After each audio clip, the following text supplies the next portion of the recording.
Shalom, family. Welcome to today. This week is Shabbat Pinchas. It's numbers 25:10 through 31, and Pinchas means Phineas, which is the hero of this week's Torah portion, and his name literally means dark-skinned. The highlights of this week's Torah portion include Phineas becoming high priest because of his zeal, another census count for the army, land inheritance to be based on numbers, Levites receiving no land, note that older generation all gone except for Caleb and Joshua, daughters of Zelophehad receiving their own inheritance, Joshua dedicated as new leader to succeed Moses, and regular and festival offerings spelled out. So let's look today at Numbers 25, 14, and 15.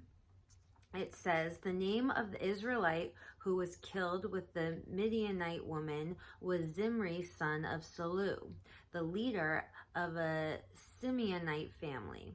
And the name of the Midianite woman who was put to death was Cosbi, daughter of Zur, a tribal chief of a Midianite family.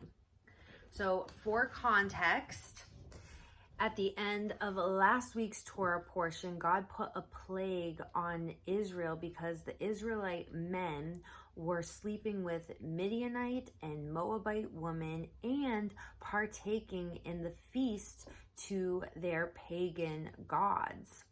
A man named Phineas ended the plague when he drove a spear through an Israelite man and the Midianite woman he was romping with.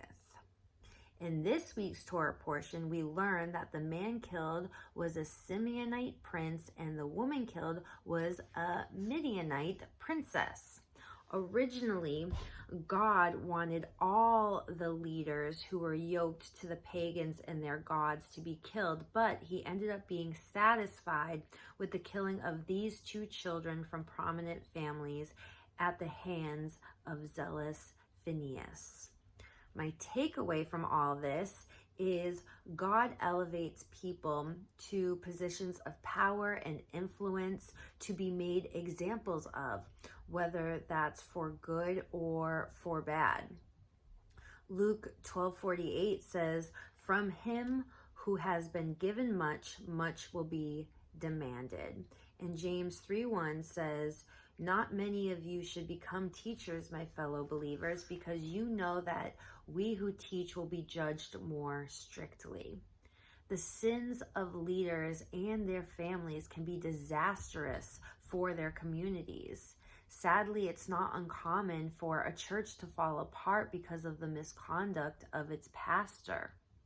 When a country's president or prime minister gets caught in a scandal, the world makes judgments on that country and its people. But on the flip side of that, in this week's Parsha, we have Aaron's grandson, Phineas, who was zealous for the honor of God. And so God rewards his actions by making a covenant of lasting priesthood with Phineas and his descendants. It's interesting that it's Phineas's righteous yet violent killing that brought him into a covenant of peace with God. Righteousness is not popular and it can even be ugly in the eyes of many, but God will promote the righteous. As we go out into the world as members of the new covenant family, my prayer is we are conscious of how our behavior affects our brothers and sisters in the faith. I don't really think that we can make God look bad. Unbelievers already have their perceptions of him, but I do think we can and often do make believers, the church, the Bible, and the religion look uninviting and undesirable. Now, that's not to say we are to sugarcoat the truth.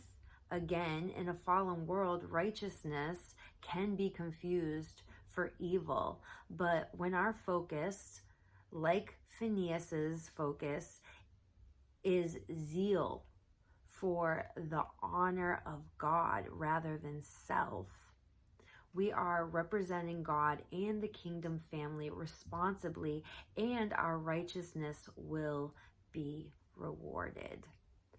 So go read this week's Torah portion, and I hope you have a restful, peaceful Shabbat.